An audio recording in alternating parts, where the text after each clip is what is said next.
Soyez les bienvenus, peuple de Dieu, du ministère, dans le ministère de la fin des temps.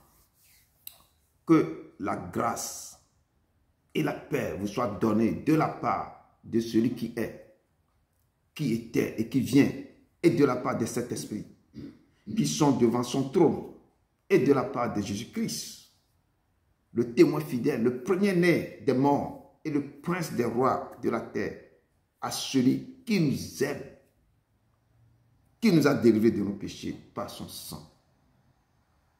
Amen.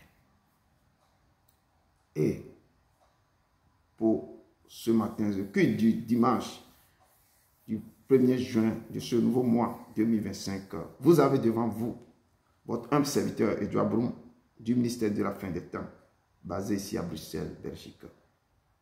Et notre thème de cet après-midi, c'est la vanité du gain et des honneurs. La vanité des gains. Nous travaillons, pourquoi nous travaillons comme ça? Et sans plus tarder, nous allons, sans plus tarder, je vais parler du texte de base. Se trouve dans Ecclésiaste 6, verset 1 à 12. Ecclésiaste 6. Et Salomon nous avait parlé beaucoup dans Ecclésiaste. Donc aujourd'hui, nous allons voir le chapitre 6 du verset 1 à 12. Et nous allons commencer avec vraiment un chant miséricorde insondable. Miséricorde insondable. Même peuple de Dieu.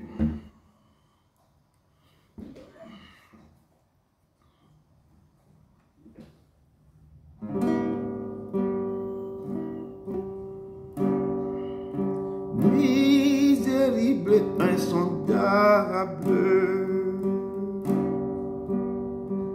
Dieu peut-il tout pardonner? À vous se c'est qu'un coupable et mes péchés oubliés, oh Jésus, je viens à toi, tel que je suis, je viens à toi. Jésus, je viens à toi, tel que je suis.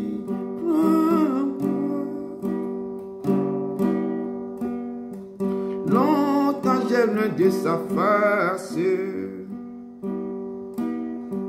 provoquer son sein courroux.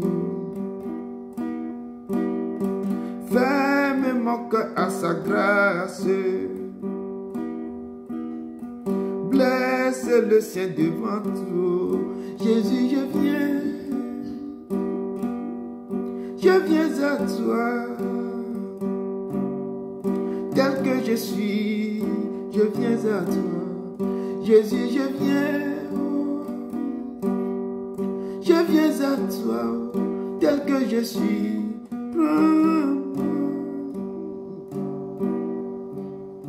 Jésus, à toi je cède, je veux être libéré de tout péché qui m'obsède, être à jamais délivré. Oh. Jésus, je viens à toi, tel que je suis, je viens à toi.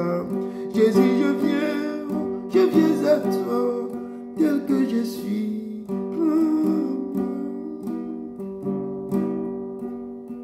Alléluia, plus de doute, mon fardeau m'est enlevé. Pour le ciel, je suis en route, heureux pour l'éternité. Oh. Jésus, je viens à toi, tel que je suis, je viens à toi. Jésus, je viens à toi, tel que je suis.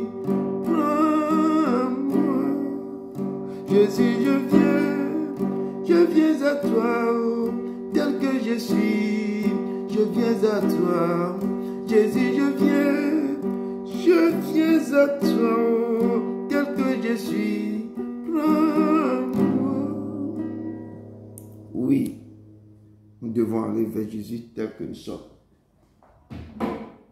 avec nos problèmes, nos faiblesses, nous devons aller. Nous devons aller. Notre deuxième chanson, il est venu jusqu'à nous. Il est venu jusqu'à nous. Amen. Tu es venu jusqu'à nous, quittant la gloire de ton ciel. Tu es venu pour servir, donnant ta vie pour nous sauver. Oh, Dieu Tout-Puissant, roi serviteur, tu nous appelles tous à te suivre et à t'offrir nos corps en sacrifice. À toi l'honneur, roi serviteur. Dans le jardin de douleur, où mon fardeau brisa ton cœur. Tu dis adieu dans ta peine, ta volonté et non la mienne. Dieu Tout-Puissant, roi serviteur, tu nous appelles tous à te suivre et à t'offrir nos corps en sacrifice. À toi l'honneur, roi serviteur. Voyez ses mains et ses pieds pour nous témoins du sacrifice. Quelle main qui tenait la terre se livre au cou de la colère. Dieu Tout-Puissant, roi serviteur, tu nous appelles tous à te suivre et à t'offrir nos corps en sacrifice. À toi l'honneur, roi serviteur. À toi l'honneur, roi serviteur. Apprenons donc à servir en laissant Christ brûler en nous, car en aimant nos prochains, c'est Jésus-Christ que nous servons. Oh, Jésus-Christ, roi serviteur, tu nous appelles tous à te suivre et à t'offrir nos corps en sacrifice. À toi l'honneur, roi serviteur. À toi l'honneur, roi serviteur. Oui, Seigneur, il est venu jusqu'à nous. Nous devons tenir son manteau. Nous devons s'accrocher à lui. Comme cette femme qui a dit que je veux le toucher seulement. Je veux toucher son manteau. Je sais que si je touche ton manteau, je serai guéri. Je serai guéri. Dites en vous que moi je vais toucher cet après-midi le manteau de Jésus. Le manteau de Jésus pour que ma maison, moi et ma maison, nous serons guéris. Nous serons guéris. Nous serons guéris. Il est venu jusqu'à nous. Il est venu jusqu'à vous. Au nom de Jésus-Christ de Nazareth. Amen. Amen. Amen. Shalom, shalom, peuple de Dieu. Shalom. Shalom, shalom. Bien-aimés, que la grâce du Seigneur Jésus-Christ, l'amour de Dieu et la communion du Saint-Esprit soient avec nous tous. La parole de Dieu nous dit dans Colossiens 3, verset 17, que quoi que vous fassiez, en parole ou en œuvre, faites tout au nom du Seigneur Jésus, en rendant par lui des actions de grâce à Dieu le Père. Bien-aimés, je vous exhorte à se joindre à moi pour dire merci au Père pour tous ces bienfaits dans notre vie.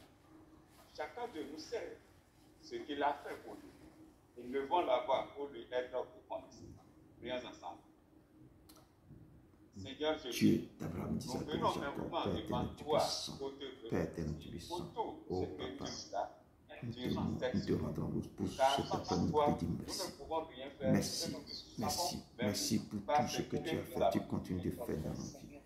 Merci pour ton amour, merci pour ta bonté, merci pour l'amour que tu me donnes, merci pour le Saint-Esprit, merci pour ta merveilleuse, merci pour la guérison, merci pour la provision, merci Papa, toi seul tu connais mon pouvoir, c'est toi qui fais tout pour moi Papa, je te loue, je t'exalte, je te loue, c'est toi qui fais tout pour moi Papa, tu es ma force, tu es ma lumière, tu es tout pour moi Papa, merci, merci pour la guérison, merci Père éternel Tout-Puissant, pour le combat que tu mènes, tu m'as dit, si ce n'est pas toi, je ne serai pas en vie, Papa, c'est toi qui me donnes la vie, c'est toi qui me ramènes encore à la vie, Papa, merci, merci, je serai toujours reconnaissant, je serai toujours reconnaissant de toi, je vais respecter tes précieux engagements, je ferai toujours ta volonté, Papa, attention, merci, aide-moi à marcher toi avec toi, Papa, Père éternel Tout-Puissant, Papa, Père, merci, merci pour la lumière que tu me donnes, merci pour ton soutien, merci parce que tu es ma justice, Papa, merci parce que tu es mon berger, merci, merci que ton règne vienne dans ma vie, que ta volonté soit faite sur tout ce que je fais, Papa, merci, merci, et tant ta merci, merci Seigneur, merci, merci Papa, oh Père éternel Tout-Puissant, Papa, car tu es mon Dieu, au nom de ton Fils Jésus-Christ, que l'honneur et la gloire reviennent à jamais au nom de Jésus de Nazareth que nous avons prié. Amen, amen, amen. Bien-aimés, avant d'aller devant le trône de la grâce, nous allons nous sanctifier, car nous adorons un Dieu saint. Donc nous aussi, nous devons être saints comme le Père l'est. La parole de Dieu nous dit dans le livre de 1 Jean 1, verset 9. Si nous confessons nos péchés, il est fidèle et juste pour nous les pardonner et pour nous purifier de toute iniquité. L'apôtre Jean nous exhorte d'aller vers le Père et lui confesser nos péchés, car il est fidèle et juste. Il n'a jamais abandonné aucun de ses enfants. Il nous pardonnera et il nous purifiera de toute iniquité. N'oubliez pas que celui qui cache cette transgression ne prospère point, mais celui qui les avoue et les délaisse obtient miséricorde. Que le peuple de Dieu élève la voix vers le Père pour demander pardon. Prions le Père. Seigneur Jésus, nous venons humblement devant ton trône en ce moment pour te demander pardon. Car nous t'avons fait connaître nos péchés. Nous n'avons pas caché nos iniquités. Nous avons dit, nous avouerons nos transgressions à l'Éternel. Et Dieu effacera la peine de nos péchés. Pardonne-nous tous péchés que nous avons fait depuis notre enfance jusqu'à ce jour. Tous péchés que nous avons fait par pensée, par raison. Seigneur, pardonne toutes nos offenses. Pardonne ceux que nous avons offensés concernant nos concernant. Seigneur, aide-moi à faire sortir ce qui nous fait du mal dans le cœur. Aide-moi, Père, pardonne aussi, Papa éternel Tout-Puissant. Pardonne tout le mal de ce ministère. Pardonne, Père éternel Tout-Puissant, tous ceux qui sont autour de moi. Aide-moi et que tes pensées, tes lois, tes préceptes dans mon cœur pour ne pas pécher. Enlève le faux, Papa. Enlève tout esprit de enlève tout ce qui ne confesse pas ton nom, Papa. Père, tes sangs et agis. Père éternel Tout-Puissant. Nous te demandons pardon. Je demande pardon maintenant, Père, tout Père Tout-Puissant, descends, Père. Merci de nous avoir écoutés tout le et de monde nous entier, avoir Père pardonné. Tout-Puissant. Car Père, tu es tu es souverain ressource et de unique. l'éternel, Père C'est toi seul Tout-Puissant. qui peux Tu es le enlever Dieu, nos péchés descends et les jeter maintenant. dans la mer. Enlève tout ce qui nous confesse Jette-les pas sans ton se nom, souvenir. Père Tout-Puissant. Merci Oh Seigneur. Père, Que l'honneur et la gloire te reviennent à manifeste-toi, jamais. Au nom manifeste-toi, puissant et glorieux nom de Jésus de Nazareth que j'ai prié. Amen. Amen. Bien-aimés, après la repentance, nous allons invoquer le sang de Jésus-Christ pour nous laver et nous purifier de tous les séquelles que le péché a laissé en nous. Il est écrit dans le livre de 1 Corinthiens 10, verset 6. La coupe de bénédiction que nous bénissons, n'est-elle pas la communion au sang de Christ? Le sang de Jésus-Christ qui nous a été versé sur le croix du calvaire à Golgotha était versé pour la commission de nos péchés, afin de nous purifier, de nous laver et de nous sanctifier de toute souillure. Et c'est le même sang qui nous réconcilie avec le Père. Que ce sang soit appliqué sur notre vie. Que le peuple de Dieu élève la voix vers le Seigneur pour invoquer le sang de Jésus-Christ. Prions peuple de Dieu. Seigneur Jésus, Oh Père, nous venons avec humilité devant ton trône de grâce pour plaider les toi, Papa. Tu as dit, Papa, ta terre, nous sommes guéris, Père. le sang de Jésus-Christ. Ce sang qui a coulé, l'eau de vie qui a coulé sur son côté, que ce sang était au cours maintenant en moi, Père éternel, tu puissant, pour faire détruire maintenant toute semence négative satanique, tout ce que j'ai fait, les erreurs de mon passé maintenant, qui sont devenues des semences, des plantes, qui sont devenues maintenant des murailles, des feux maintenant, moi, papa, que le sang descend et enlève, qui enlève, que le devine maintenant balaye tout ce que j'ai fait qui ne confesse pas devant moi, tout ce qui ne confesse pas devant moi soit enlevé dans mon corps, dans mon âme, dans mon esprit, Père éternel, tu puissant, que tout ce qui m'a coûté, enlève tout, sang de l'agneau, coule maintenant dans ce mystère, coule maintenant sur tous les membres de ce mystère, coule sur toutes les personnes qui sont en train d'écouter ce message, que le sang maintenant coule maintenant, Père éternel, sur tous les malades maintenant, papa, au nom de ton Fils Jésus-Christ. Amen, amen, amen. Après l'évocation du sang de Jésus-Christ, nous allons invoquer le Saint-Esprit de venir nous remplir de sa plénitude. La parole de Dieu nous dit dans le livre de Romains 8, verset 6, et l'affection de la chair, c'est la mort, tandis que l'affection de l'esprit, c'est la vie et la paix. Ceux qui vivent selon l'esprit s'affectionnent aux choses de l'esprit, car l'affection de l'esprit est la vie et la paix, cause de la justice. Il y a la vie et la paix qui sont dans l'esprit qui nous communiquent. Que le peuple de Dieu invoque la puissance du Saint-Esprit et venez nous remplir. Prions au peuple de Dieu. Dieu d'Abraham, Isaac et de Jacob, Père, tu as dit que vous recevrez une puissance de Saint-Esprit sur vous sur les témoins, en Judée, en Jérusalem, dans la Galilée et dans toutes les extrémités de la terre. Et quand tu es rentré, Père, dans le synagogue, tu as dit l'Esprit du Seigneur sur moi l'éternellement pour proclamer ta parole, pour guérir ceux qui ont le cœur brisé, pour ouvrir les yeux des aveugles, pour faire sortir, Père, des captifs dans les cachots, pour dériver maintenant les opprimés et pour donner une diadème et une année de grâce. Père, tu puisses. Père, moi maintenant cet après-midi, remplis-moi de ton esprit de puissance pour proclamer ta parole. Remplis-moi de toi, de l'esprit Saint. Remplis-moi de la puissance du Saint-Esprit. Mets ta parole dans ma bouche. Remplis ceux de Père, descends, puissance envoûtée. Donne-moi des paroles de connaissance, Père, remplis-moi de toi. L'esprit de guérison, remplis tes enfants qui sont présents, remplis tes enfants qui nous suivent, remplis-les de ta puissance, de ton autorité, remplis-les de Père, de ta grandeur, remplis-les de ta grandeur, ton esprit, ta puissance, ton esprit, Père, descends maintenant, remplis la maison de ta puissance, brise tout ce qui ne confesse pas ton nom dans nos vies, remplis les hôpitaux maintenant, Père, les cliniques maintenant pour guérir ceux qui sont malades, descends maintenant, enlève tout ce qui ne confesse pas ton nom dans leur vie, oh Esprit Saint, manifeste ta puissance, commence avec sa puissance, ton autorité, commence avec ton alpha et termine avec Oméga, Père, tu puissant. Remplis-moi, remplis tous tes serviteurs, remplis tes servants, remplis-nous, Père, pour que nous puissions faire ton Esprit Saint, Esprit Saint, l'heure vient déjà arriver. Tu peux agir en esprit et en vérité. Oh Père, Père, tu sens, je suis dans remplis-moi, Papa, prends contrôle, prends ce contrôle, prends contrôle de celui, prends contrôle de celui, prends contrôle de celui, prends contrôle de celui, prends contrôle de celui, prends contrôle de celui, et remplis celui de ta puissance, Père, tout le monde, Père, de ta puissance, merci, Papa, amen, amen, amen. Merci, frère, merci, que Dieu te bénisse abondamment, Père, sans plus tarder, nous allons rentrer maintenant dans l'adoration et la louange. Et il siège dans les adorations et dans les louanges. Et je dis que vos cœurs s'attachent à son cœur. Et nous allons faire une escale au Togo, à l'Afrique de l'Ouest, au Togo. Et la chanson, c'est dans la langue du Togo. Et cette chanson dit, c'est tout l'œuvre que vous allez faire sur cette terre.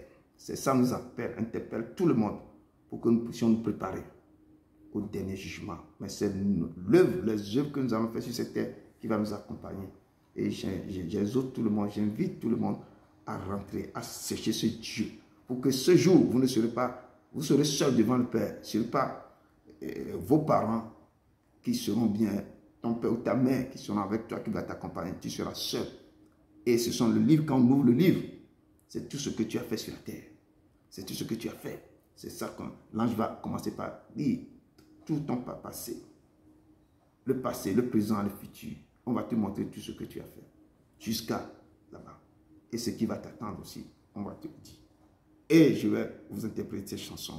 Que cette chanson, quand on le chante, toi-même, tu vas revoir ta vie. Ce n'est pas seulement quand le jour où vous allez funéraire de quelqu'un que vous allez penser qu'un jour vous allez partir. Non, c'est à partir du moment que vous allez préparer l'événement qui va venir.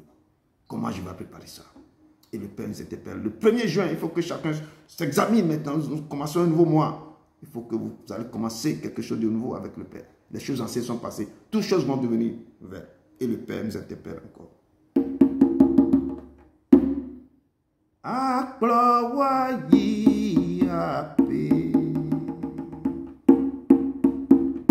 wenye hononye vievio wo gbakple wo wananyi ado kojo wo ple Yesu. Tu seras seul avec lui. Tu seras seul avec lui. Tu seras seul avec Jésus. Donc, ouagman l'envio. Signe wodo, wa wa.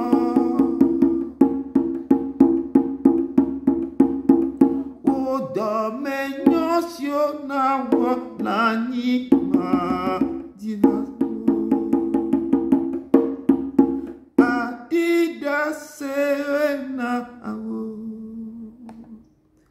Adida serena ta megala fima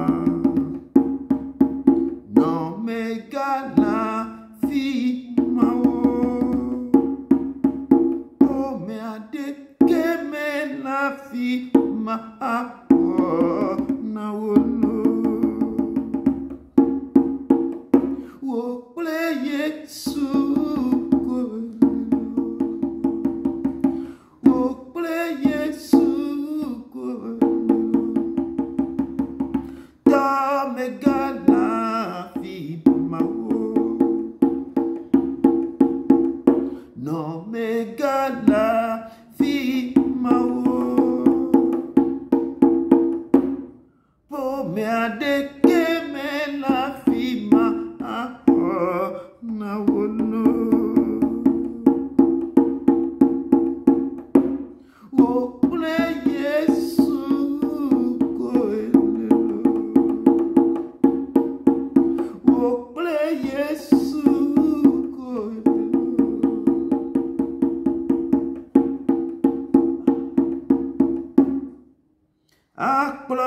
Akplawayi ape wenye hononye vevio wo gbakple wo wananyi ado kojo wo ple Yesu konelo wo Yesu konelo donc ouagman l'envio signe wodo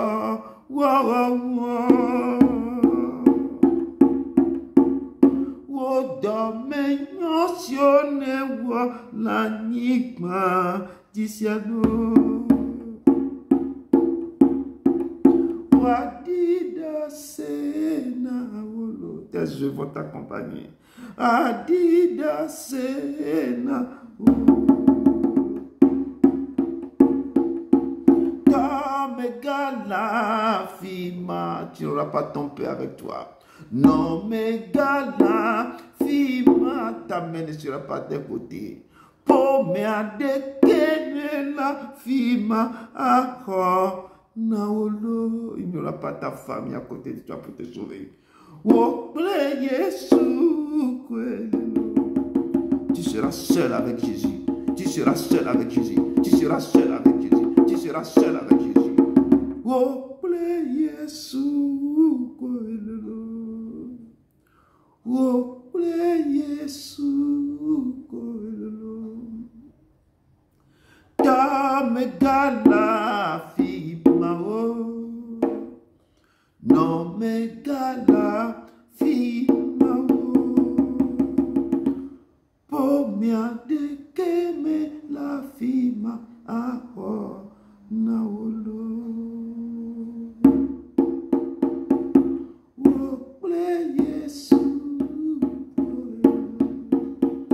Tu seras seul avec Jésus.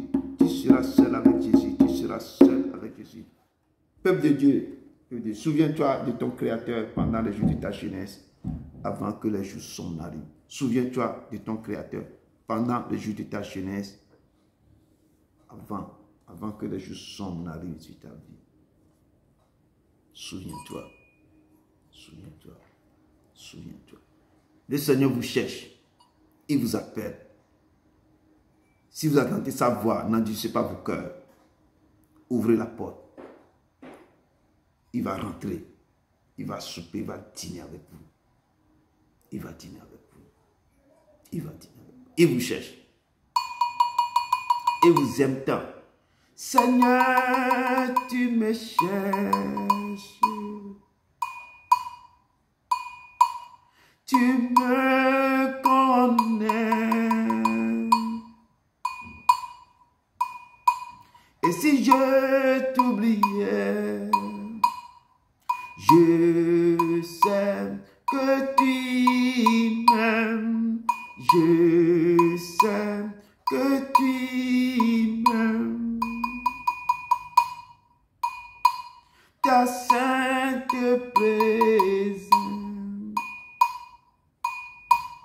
elle m'environne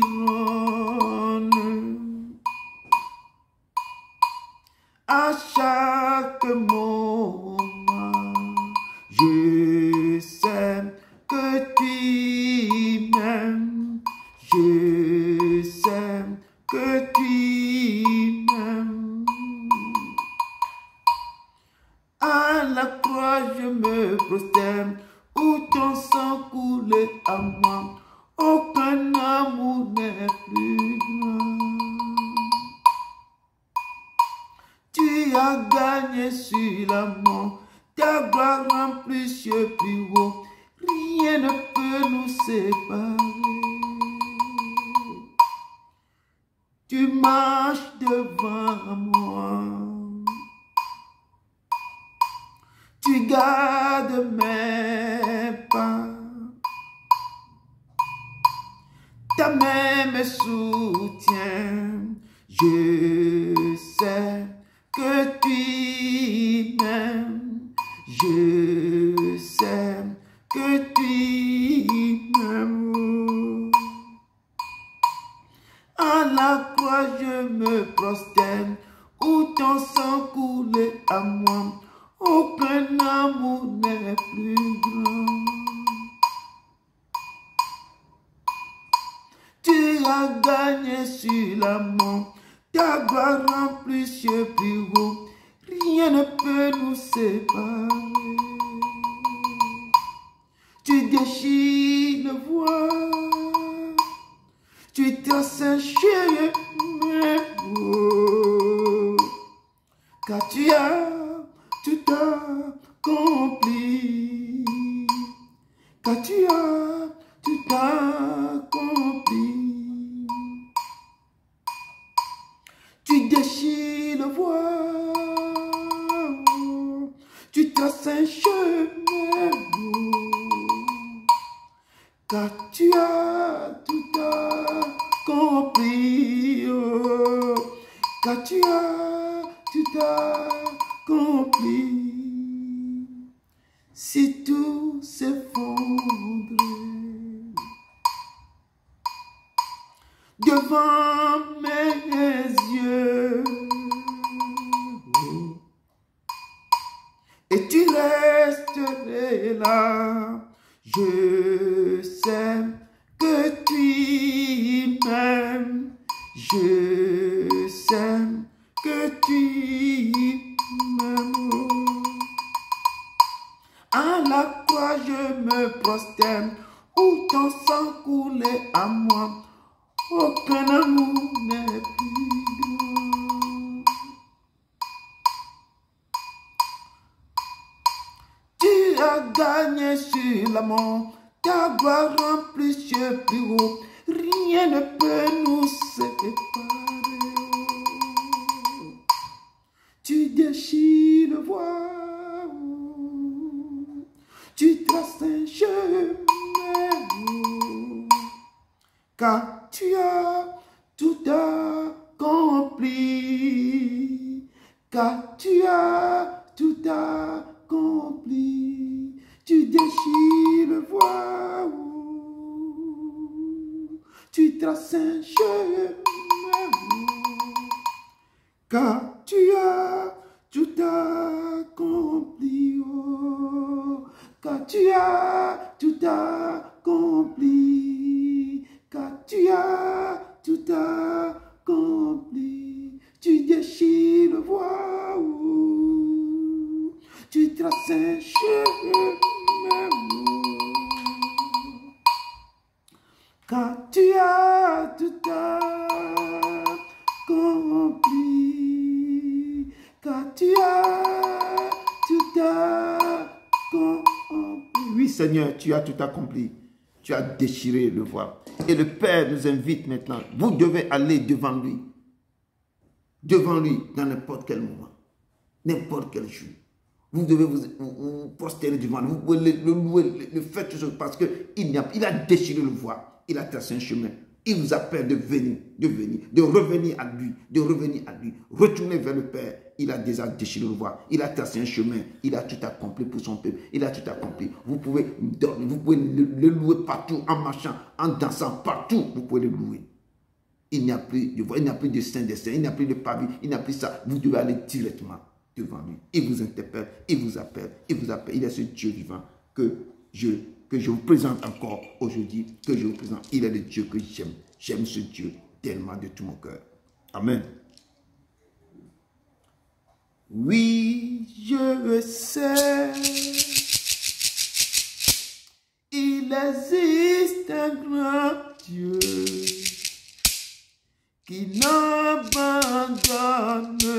pas ses enfants qui l'adorent en tout lieu. C'est pourquoi j'aime Jésus.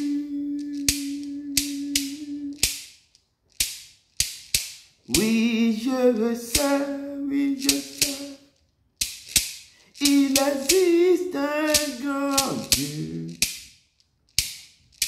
qui n'abandonne pas ses enfants qui l'adorent en tout lieu. C'est pourquoi j'aime Jésus.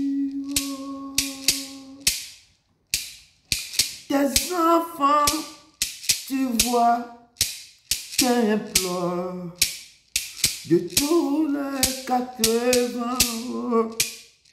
Éternel, réponds-nous. Oh oui, dis-le-nous. Quand tu te souviendras de nous, oh papa. Quand tu te souviendras de nous. Quand tu te souviendras de nous, oh. Quand tu te souviendras de nous. Je te souviendras de nous, papa, quand tu te souviendras de nous. Longtemps on a été maltraité, oh oui, dis-le-nous. Quand tu te souviendras de nous, oh, quand tu te souviendras de nous. Quand tu te souviendras de nous, oh, papa, quand tu te souviendras de nous, quand tu te souviendras de nous, oh, quand tu te souviendras de nous. Oui, papa, souviens-toi de ton peuple. Souviens-toi de ton peuple. Souviens-toi de longtemps, ton peuple a été maltraité. Longtemps, ton peuple a été rentré dans la boue, dans les problèmes.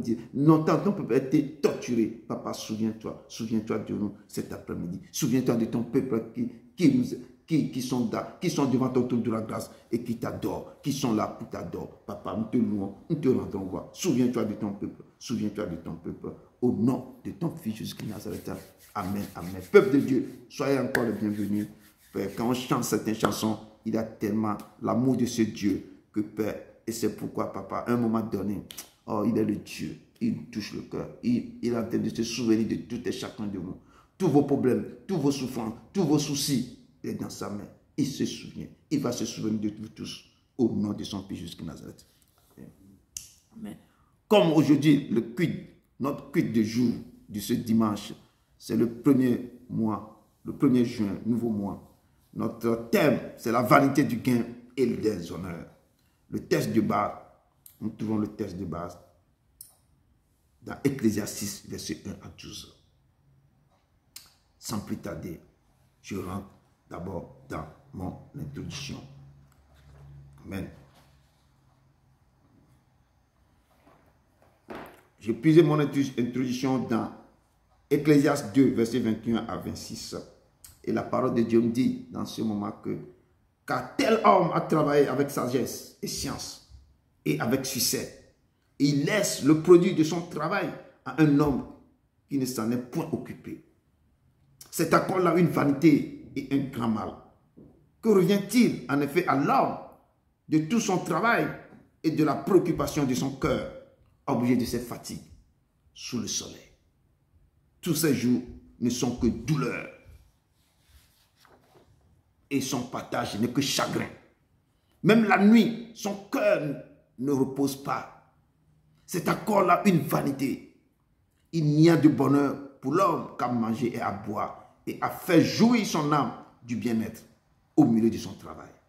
Mais j'ai vu que cela aussi vient de la main de Dieu.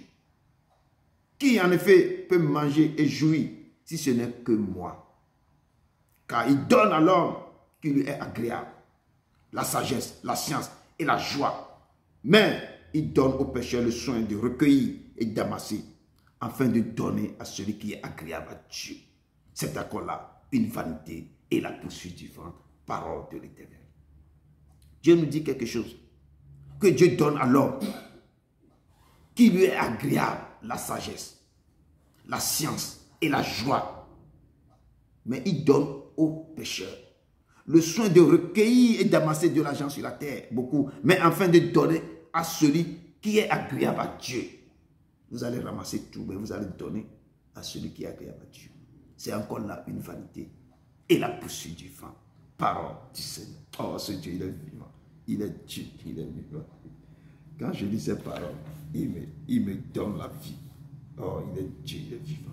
Nous rentrons dans notre texte de base, dans Ecclésiastes, verset 1 à 12. La parole de Dieu me dit, il est un mal que j'ai vu sous le soleil et qui est fréquent parmi les hommes. Il y a tel homme à qui Dieu a donné des richesses, des biens et de la gloire, et qui ne manque pour son âme de rien, de ce qu'il désire, mais que Dieu ne laisse pas mettre d'en jouir, car c'est un étranger qui en jouira. C'est là une vanité et un mal grave. Quand un homme aura 100 fils, vivrait un grand nombre d'années, et que les jours de ces années se multiplieraient, si son âme ne s'est point rassasiée de bonheur, et si de plus il n'a point de sépulture, je dis qu'un avorton est plus heureux que lui. Car il est venu en vain, il s'en va dans les ténèbres, et son nom reste couvert de ténèbres. Il n'a point vu, il n'a point connu le soleil. Il a plus de repos que cet homme. L'avorton qui n'a pas vu le jour, qui n'a pas vu le soleil. Et l'avorton a plus de repos que cet homme. Et quand celui-ci vivrait 2 fois 1000 ans sans jouir du bonheur, tout ne va-t-il pas dans un même lieu? Tout le travail de l'homme est pour sa bouche. Et cependant, ses désirs ne sont jamais satisfaits. Car quel avantage le sage a-t-il sur l'insensé? Quel avantage a le malheureux qui sait se conduire en présence des vivants? Ce que les yeux voient est préférable à l'agitation des désirs. c'est encore là une vanité et la poussée du vent. Ce qui existe a déjà été appelé par son nom. Et l'on sait que celui qui est l'homme ne peut constater avec un plus fort que lui. S'il y a beaucoup de choses, il y a beaucoup de vanité. Quel avantage en revient-il à l'homme? Car qui sait ce qui est bon pour l'homme dans la vie pendant le nombre des jours de sa vie de vanité, qui passe comme une ombre, et qui peut dire à l'homme ce qui sera après lui sous le soleil? Parole de l'Éternel. Parole de l'Éternel. Jésus, nous te couronnons, nous te proclamons roi, présent au milieu de nous. Nous t'élevons par nos chants, nous t'adorons, nous t'exaltons. Viens établir ton trône éternel, par nos louanges, nous t'invitons. Viens Jésus, prends la place du roi. Viens Jésus, prends la place. Oui Seigneur, descends, prends la place du roi. Efface mon comportement et parle au cœur de tes enfants. Ah, papa, enseigne-nous tes préceptes, tes ordonnances. Enseigne-nous ce qui se trouve dans cette Ecclésiaste, Père éternel tout-puissant. Ouvre le sceau de ce message pour que je puisse libérer à tes enfants. Mais que c'est toi qui leur parles, c'est toi qui les parles, papa. Efface-moi complètement et livre maintenant ta puissance. Touche le cœur pour que cette parole qui va sortir, qui puisse transverser tous les moyens épineux pour guérir, pour donner vie à tous les organes qui sont déchirés, pour ramener tout en vie, pour faire sortir les choses dans les ténèbres. Père éternel tout ça, redonne vie. Parle au cœur de tes enfants, au nom de ton Fils Jésus-Christ Nazareth. Amen, amen, amen, amen. Amen. Soyez les bienvenus. Nous disons merci à ce nouveau mois qui nous a été donné par le Saint des Saints. Seigneur, Dieu grand et redoutable, toi qui gardes ton alliance et qui fais miséricorde à ceux qui t'aiment et qui observent tes commandements. Voici un nouveau mois de juin devant nous, devant tes fils et tes filles. Père, avant de commencer, je prophétise sur leur vie pour que ce mois de juin les apporte tout ce que le cœur désire. Que les portes du ciel s'ouvrent pour eux au nom de Jésus de Nazareth. Je donne à tous les portes de s'ouvrir sur vos vies au nom de Jésus. Porte de fécondité, ouvre-toi devant tes enfants, sur la vie de tes enfants. Porte de fécondité, porte de progrès, s'ouvre pour ce mois au nom de ton Fils Jésus. Père, à partir de ce mois de juin, change la destinée de tes enfants. Je donne à toute porte de vos mains, de vos poches, de vos cœurs, de vos maisons de s'ouvrir. Que toutes les portes de prospérité, de progrès, de la faveur, de croissance, d'élévation, d'écouter la voix du Père. Toutes ces portes, élevez vos linteaux maintenant. Que le roi de gloire fasse son entrée. À vous, porte ancienne, porte éternelle, fermez contre nos vies. Levez-vous dès l'instant même afin que nous rentrons dans notre héritage divin, dans le nom puissant de Jésus Nazareth. Peuple de Dieu, prenez possession de ce qui vous est destiné au nom de Jésus Nazareth. Je recouvre tout tombe creusé pour vous du sang précieux de Jésus Nazareth. Je grille tout ce cœur construit pour vous et je rejette tous les plans de mort formés contre vous dans le nom puissant de Jésus Nazareth pour ce mois. Père Céleste, fais de tes enfants des élus de ta faveur. Que tes enfants possèdent ce mois de juin, possèdent ce mois de juin, au nom de Jésus Nazareth, au nom de Jésus Nazareth, au nom de Jésus Nazareth. Amen, amen, amen. C'est les bénédictions que le Père vous donne pour ce mois de juin. Amen.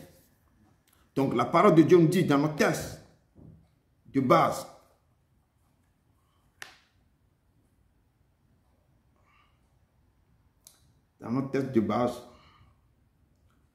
qu'il est un mal que j'ai vu sous le soleil et qui est fréquent parmi les hommes. Il y a tel homme à qui Dieu a donné des richesses, des biens et de la gloire, mais qui ne manque pas pour son âme de rien ce qu'il désire, mais que Dieu ne laisse pas.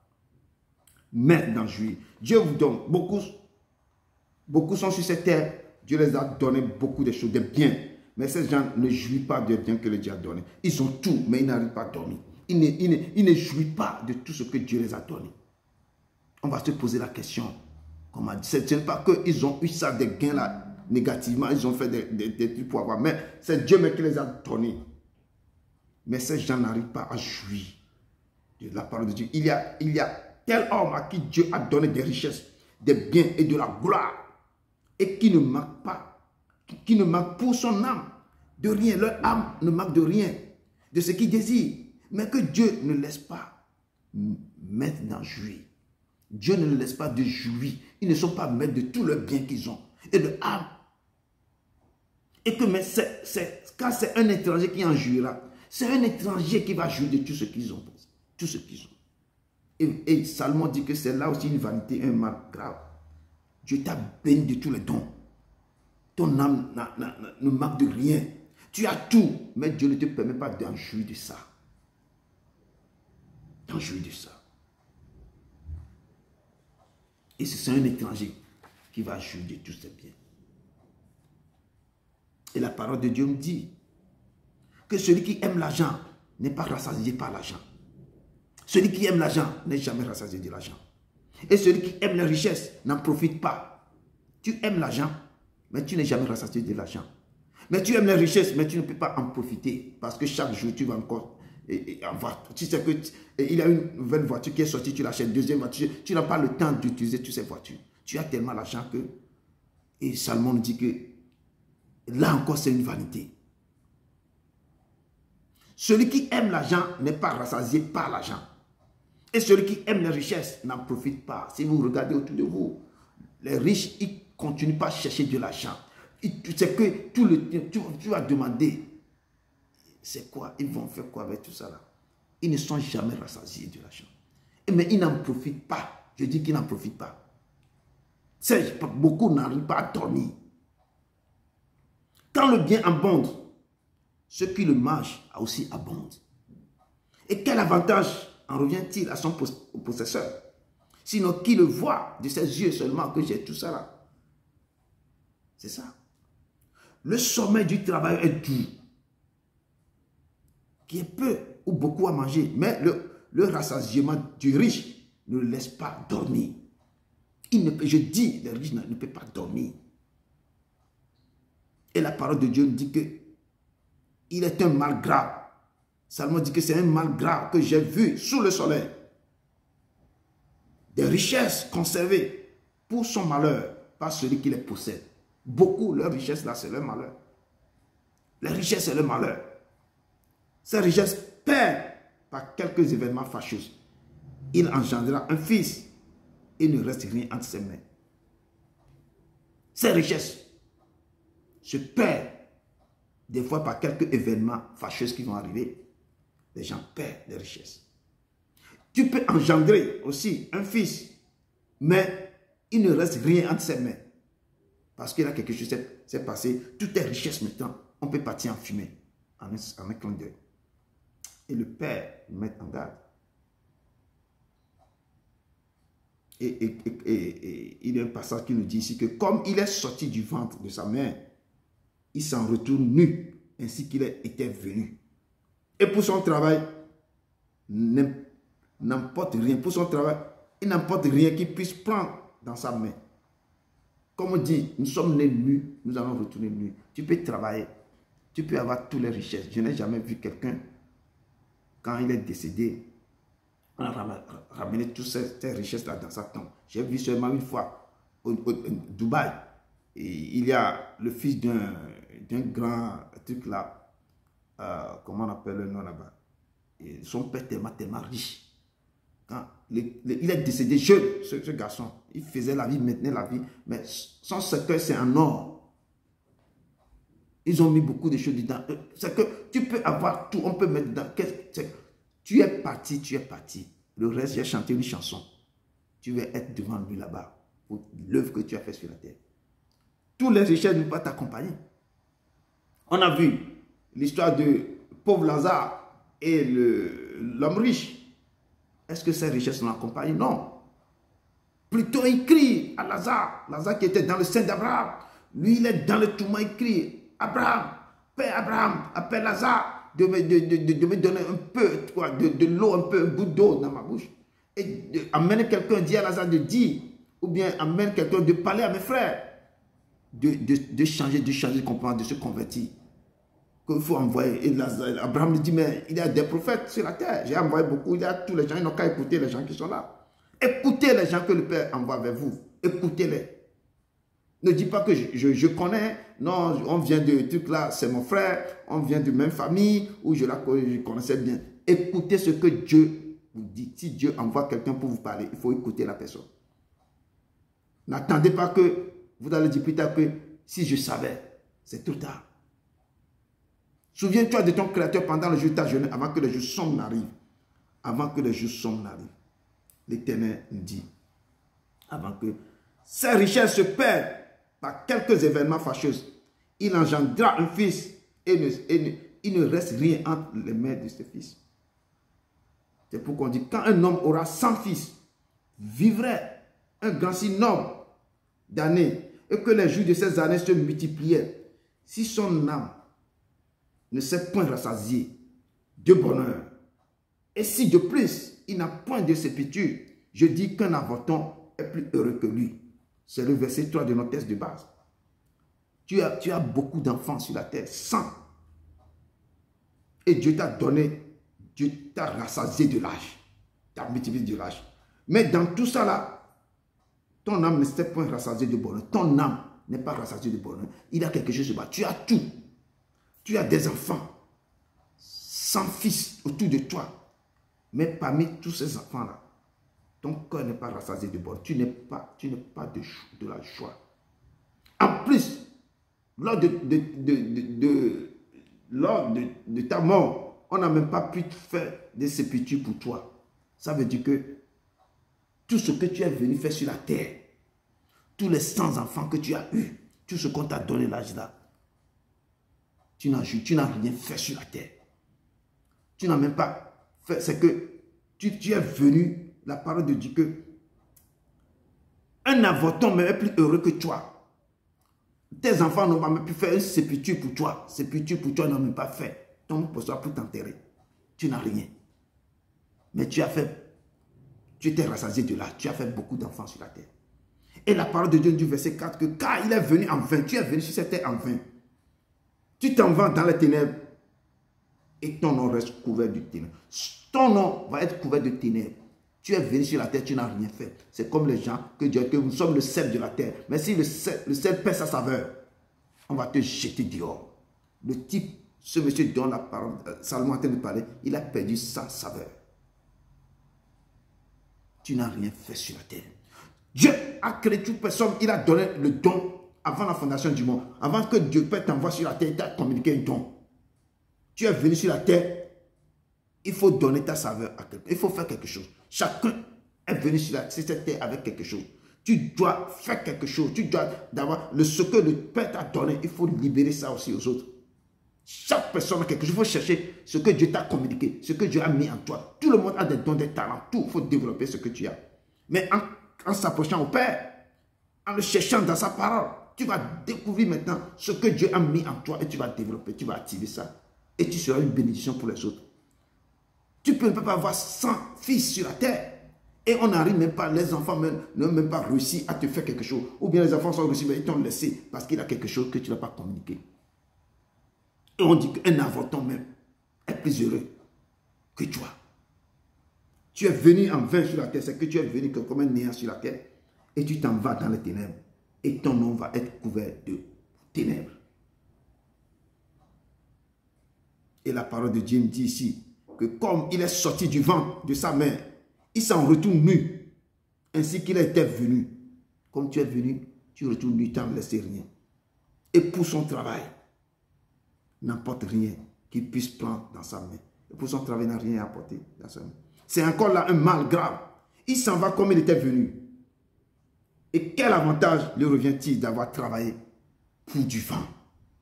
Les gens viennent travailler, font ceci, mais si on voit tout ce que nous faisons, nous travaillons sur la terre, à quel but? Qu'est-ce que nous faisons quand nous revenons le matin? Je sais qu'on va payer ça, on va payer ça avec ça. Après ça, Qu'est-ce qu'on peut retirer de tout le travail? Quel avantage nous avons sur le travail qu'on fait sur cette terre? Et Salomon nous dit que quel avantage lui revient-il d'avoir travaillé pour du vent? C'est comme tu as travaillé pour du vent. Tu as fait beaucoup de choses, mais à la fin, même on n'a même pas pu trouver sépulture. Tes enfants n'ont même pas fait de sépulture pour toi. Ou certains amassent beaucoup d'argent, mais ils n'en jouissent pas. Ce sont les étrangers qui vont en bénéficier. Et les riches que Dieu a bénis beaucoup, et tout ce qu'ils veulent, mais ils n'ont jamais satisfait. Ils n'ont pas de paix dans le cœur. Ils n'arrivent pas à dormir. Quel avantage! Et Salomon dit que c'est encore là une vanité et la poursuite du vent. Et nos textes nous ramènent encore. Il y a tel homme à qui Dieu a donné des richesses, des biens et de la gloire, et qui ne manque pas son âme de rien. Son âme ne manque de rien. Tout ce qu'il désire, mais que Dieu ne laisse pas mettre dans jouir. Dieu même n'a pas laissé cet homme dans jouir de ce qu'on lui a donné. Et la parole de Dieu nous dit que c'est là une vanité, un mal grave. Et Luc nous dit quelque chose.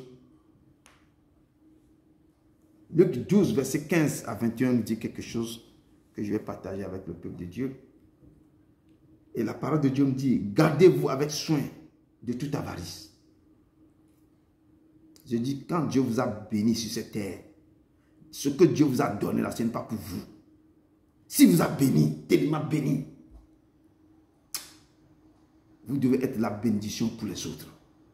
Vous devez être comme un arbre planté près d'un torrent d'eau. Et les gens vont venir, les oiseaux vont venir s'abriter sur vous.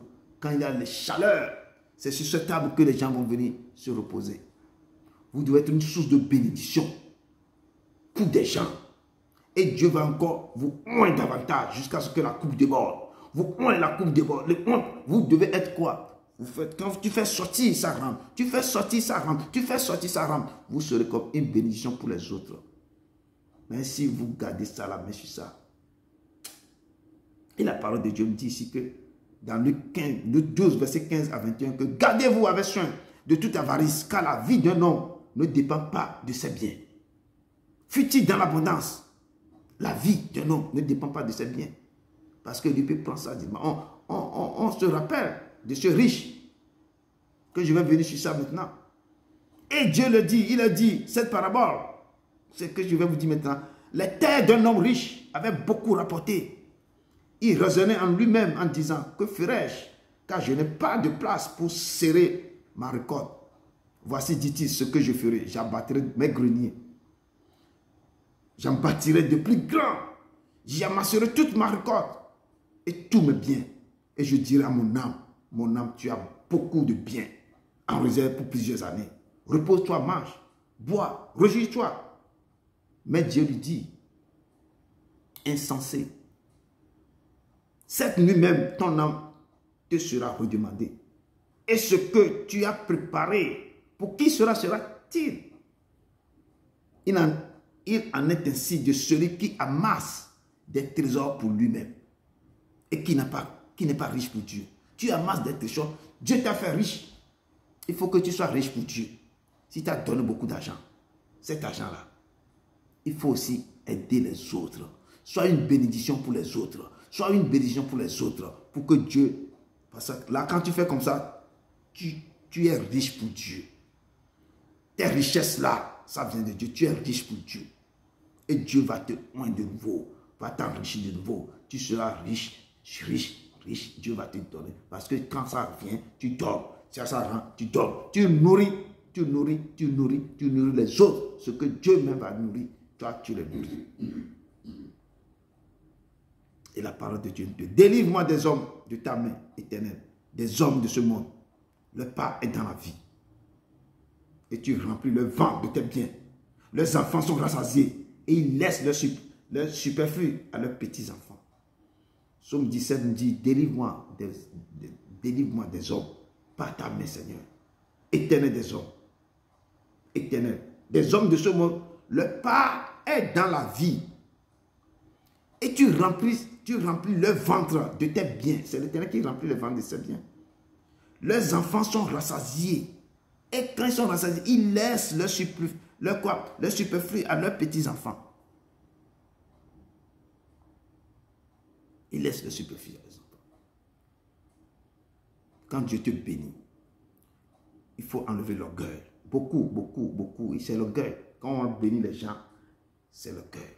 Il faut que le peuple de Dieu doit savoir l'humilité, doit être marcher dans l'esprit de l'humilité.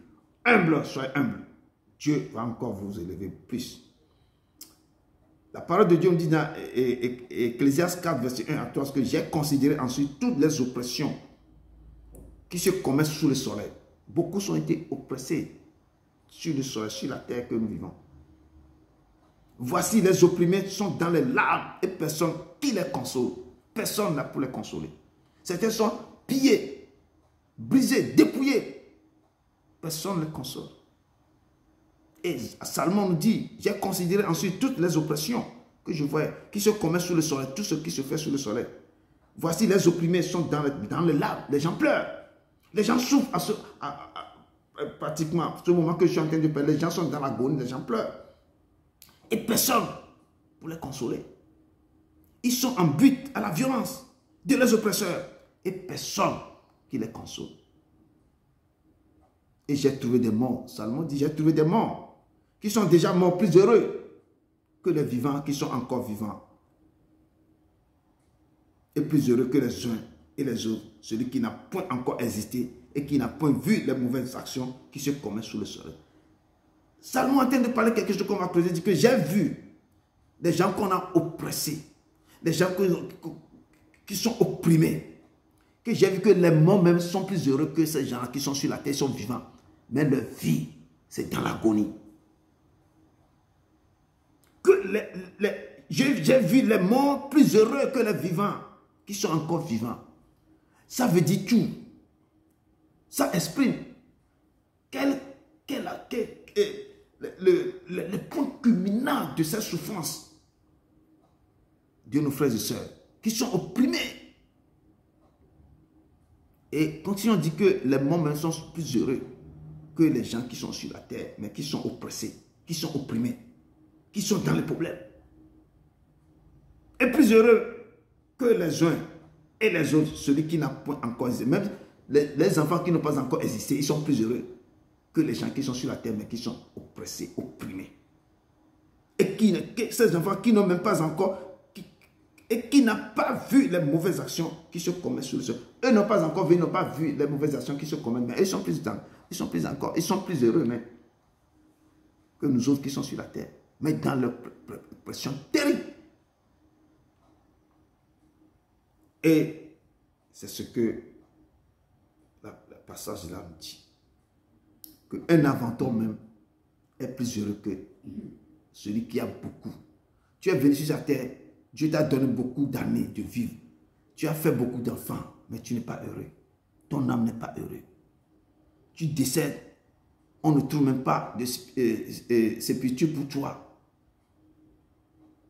Et la parole de Dieu, qu'un inventeur même est plus heureux que toi. Les gens qui sont oppressés, opprimés, on dit que les morts même sont plus heureux que les vivants qui sont opprimés, oppressés sur cette terre. Et les gens qui sont les masses informes dans le ventre de l'homme, ou qui sont déjà dans le monde spirituel, avant la fondation, qui n'ont pas encore venu sur la terre, ils sont plus heureux parce qu'ils n'ont pas encore vu toutes les mauvaises actions qui se passent sous le soleil. Et la parole de Dieu me dit au verset 4, car ces gens qui sont venus sur la terre, qui sont opprimés de telle manière, la parole de Dieu, car il est venu en vain, il s'en va dans les ténèbres et leur nom reste couvert de ténèbres. Il n'a point vu, il n'a point connu le soleil, il a plus de repos que cet homme. Les gens qui n'ont pas encore venu, les avortons qui n'ont pas encore nés, ils n'ont pas vu le soleil, mais ils sont plus heureux. Ils ont plus de repos que les gens qui sont sur la terre opprimés. Je te dis, si vous allez quelque part, vous voyez des choses, vos cœurs vont saigner. Salomon nous dit dans Ecclésiaste 6, notre thèse de base, quand je viens de dire, je vais reprendre ça, Quand un homme aura 100 fils, vivrait un grand nombre d'années, et ces années se multipliaient, mais si son âme ne s'est point rassasiée de bonheur, et si de plus il n'a point de sépulture, je dis qu'un avorton est plus heureux que lui. Et Job, à travers ce verset, Job nous dit quelque chose. Job 3, verset 16, nous dit, oui, je n'existerai pas. Je serai comme un avorton caché, comme des enfants qui n'ont pas vu la lumière. Je n'existerai pas. Je serai comme un avorton caché, comme des enfants qui n'ont pas vu. Les enfants qui n'ont pas vu la lumière, quand ils n'ont pas encore venu, mais ils ne peuvent pas vivre. Ils sont plus heureux même que les gens qui sont sur la terre, mais dans les souffrances terribles, qui sont oppressés. Peuple de Dieu. Mais toi, tu as été jeté loin de ton sépulture. Tu as été jeté loin de ton sépulcre.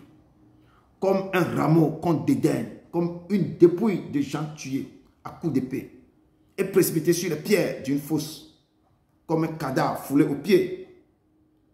Tu n'es pas réuni à eux dans le sépulcre, car tu as détruit ton pays, tu as fait périr ton peuple. On ne parlera plus jamais de la race des méchants. On ne parlera plus jamais de la race des méchants. Un homme qui avait plusieurs enfants, rassasié de l'âge, mais si son âme ne s'est point rassasiée de bonheur, il n'a point de sépulcre. Il n'y a point de sépulture. Sa vie sur terre n'a pas de sens. Le texte dit, un avorton est plus heureux que celui-là. Quand il est venu en vain, il s'en va dans les ténèbres. Et son nom reste couvert de ténèbres. Mais si sa vie sur terre est consacrée à Dieu, si sa vie sur terre de cet homme est consacrée à Dieu, si sa vie de ces gens aussi qui nagent dans les problèmes est quoi? Est consacrée à Dieu dans la fidélité, dans l'honnêteté, vers Dieu, l'Éternel, son Dieu sera écrit. L'Éternel, Dieu, maintenant, se levera sur sa vie et son nom sera écrit dans le livre de vie. Si même il a 100 fils, personne ne veut pas se lever pour sa vie. Mais si cet homme est consacré à Dieu, si cet homme cherche l'Éternel dans toutes ses facettes, si cet homme, avec l'Éternel, il a commencé à chercher l'Éternel dans la fidélité, dans l'honnêteté, je dis qu'on trouvera toujours quelqu'un. On trouvera quelqu'un. Dieu même fera tout pour que cet homme aura très bonne sépulture. Et son nom sera écrit dans le livre de vie. Son nom sera écrit dans le livre de vie. Et la parole de Dieu, il n'a point vu, il n'a point connu le soleil. Un avorton qui n'a pas connu le soleil, qui n'a pas vu le jour, il est plus de repos que cet homme. Donc, quand les choses se passent comme ça,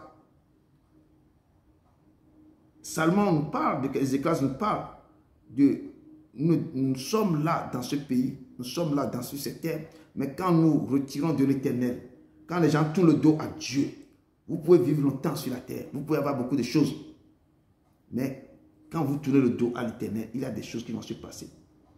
Beaucoup se sont tournés le dos à l'Éternel, ils sont rentrés dans l'oppression, ils sont rentrés dans des problèmes terribles.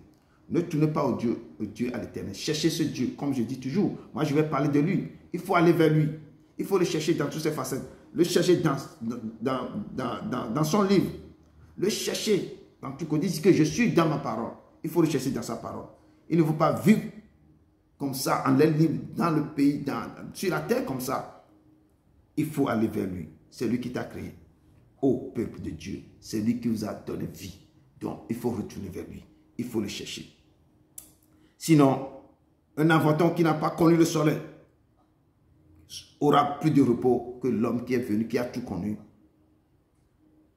mais qui n'a pas un repos de son âme, qui n'a pas de bonheur, qui est décédé, mais on n'arrive même pas à trouver de sépulture pour cet homme. Peuple de Dieu, si l'âme de cet homme ne s'est point rassasiée de bonheur, malgré la durée de vie de cet homme, malgré ses nombreux enfants qu'il avait fait, mais cet homme n'a pas Dieu dans sa vie parce qu'il n'a pas Dieu dans sa vie. Et la plus grande calamité d'un être humain sur terre, c'est que si tu n'as pas Dieu dans ta vie, c'est une grande calamité. Il faut avoir Dieu dans sa vie. En plus, ses enfants n'ont pas pensé à lui faire des sépultures. Oui, un inventeur est plus heureux que lui. Il est venu en vain sur terre, il s'en va dans les ténèbres. L'inventeur qui n'a point vu le jour, ni connu le soleil, a plus de repos que cet homme. Il a plus de repos. Nous devons tourner nos regards vers les ténèbres. Nous devons, c'est pourquoi je dis dans ce passage, dans Matthieu 5, verset 13, que vous êtes le sel de la terre. Mais si le sel perd sa saveur, avec quoi la lui rendra-t-on? Il ne sert plus qu'à être jeté dehors et foulé aux pieds par les hommes. Nous sommes le sel de la terre. Si Dieu vous a mandaté de venir sur cette terre, ne rentrez pas seulement pour le travail. Je dis tout le monde à terre, vous devez travailler à la sueur de vos fronts, vous devez manger à la sueur de vos fronts. Mais n'oublie pas que c'est quelqu'un qui vous a donné vie. N'oublie pas que c'est lui qui vous a donné la force d'acquérir des richesses. N'oublie pas qu'un jour vous allez le rendre compte. N'oublie pas que votre âme est dans sa main. Il faut le chercher, il faut aller vers lui. C'est le Dieu vivant, le créateur de toutes choses. Il vous a aimé, c'est pourquoi il vous a fait venir sur la terre. Donc vous devez le chercher de tout votre cœur. Vous devez aller avec lui. Vous devez, même malgré vous travaillez, malgré vous faites tout, il faut un temps pour chaque chose. Un temps pour votre travail, un temps pour lui, un temps pour vos femmes, un temps pour tous vos enfants, tout ça. Un temps, le temps de Dieu est très précieux. Un jour, sans prier, c'est un jour de combat manqué. Un jour, sans méditer sa parole, un jour d'un combat aussi que vous avez échoué. Un jour, sans prier, c'est un jour de combat perdu. Vous perdez les combats sans que vous ne vous approchez pas de lui. Un jour sans prier, c'est un jour de combat perdu. Un jour sans méditer, c'est un jour de combat perdu. Un jour sans lire sa parole, sans se ressourcer, c'est un jour de combat perdu. Vous perdez le combat tous les jours. Et quand le grand combat maintenant va venir, vous êtes perdu. Là, c'est chaos. Et la parole de Dieu dit que vous êtes le sel de la terre. Mais si le sel perd sa saveur, avec quoi la lui rendons-nous?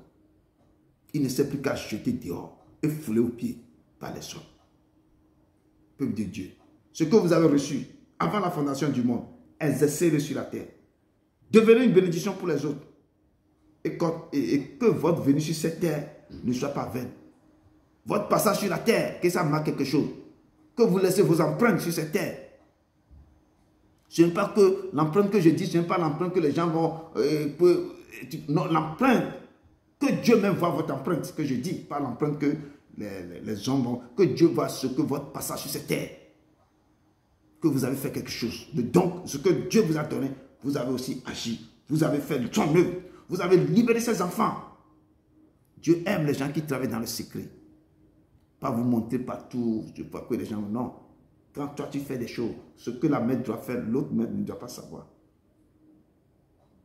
Aidez ses enfants. Vous êtes le sel de la terre. Si le sel perd sa saveur, quoi? À quoi? Avec quoi la lui rendons-on? Il ne sert plus qu'à jeter dehors et fouler aux pieds. La saveur, ne perdez pas votre saveur. Dieu vous a amené ici, c'est pour donner goût à ses enfants sur la terre. C'est pour donner goût à ses enfants. Il est le Dieu vivant. Ce que vous avez reçu avant la fondation, exercez-le sur la terre. Notre verset 6 du texte de bas nous dit, et quand celui-ci vivrait 2 fois 1000 ans sans jouir du bonheur, tout ne va-t-il pas dans un même lieu? Tout. Quand vous vivez 2000 ans sans jouir de bonheur, vous vivez 2 fois 1000 ans, mais sans jouir de bonheur, c'est grave.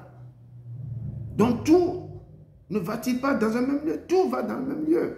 Vous retournez, le lieu où vous êtes sorti. Pourquoi vous êtes venu sur la terre et 2 fois 1000 ans, mais vous n'avez pas de bonheur? C'est vous-même qui vous êtes privé de ce bonheur. Je dis que celui qui n'a pas Dieu dans sa vie, c'est une grande calamité. Désastre. Tu peux avoir tout, mais tu ne peux jamais en jouir. Ton âme n'est pas au repos. Je dis, c'est lui qui guérit le corps. C'est lui, quand tu as Dieu dans ta vie, tu as la peine. Ce n'est pas accompagné de chagrin. Tu auras une paix. totale en toi. Ecclésiaste 2, verset 15 nous dit que j'ai vu que la sagesse a de l'avantage sur la folie. La sagesse a de l'avantage sur la folie. Comme la lumière a de l'avantage sur les ténèbres. Donc le sage a ses yeux à la tête et les sensés marchent dans les ténèbres. Mais j'ai reconnu aussi qu'ils ont l'un et l'autre un même sort.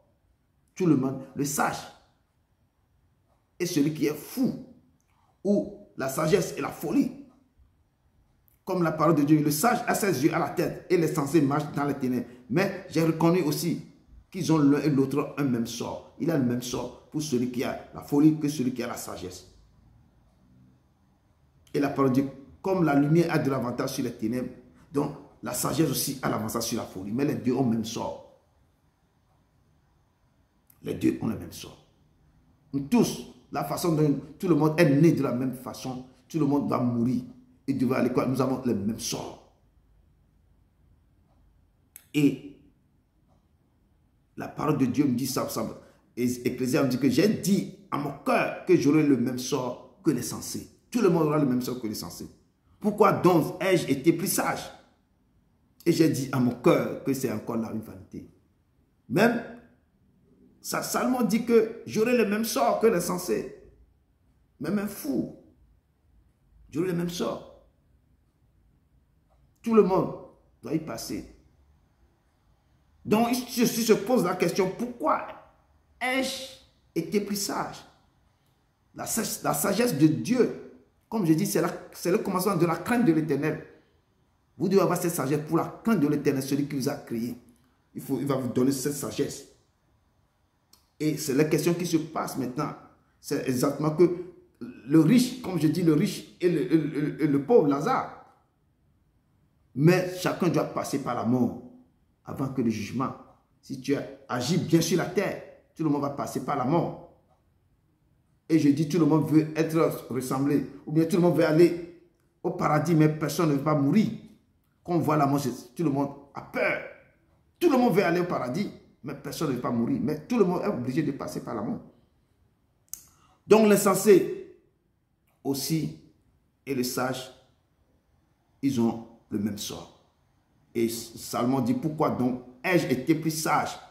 Et j'ai dit à mon cœur que c'est encore là une vanité. Personne ne peut pas comprendre. Mais c'est encore une vanité. C'est encore une vanité. Tout le travail de l'homme est pour sa bouche. Nous travaillons, c'est pour nous nourrir, payer les factures, tout ça, tout ça. C'est pourquoi Dieu a dit dans la Genèse que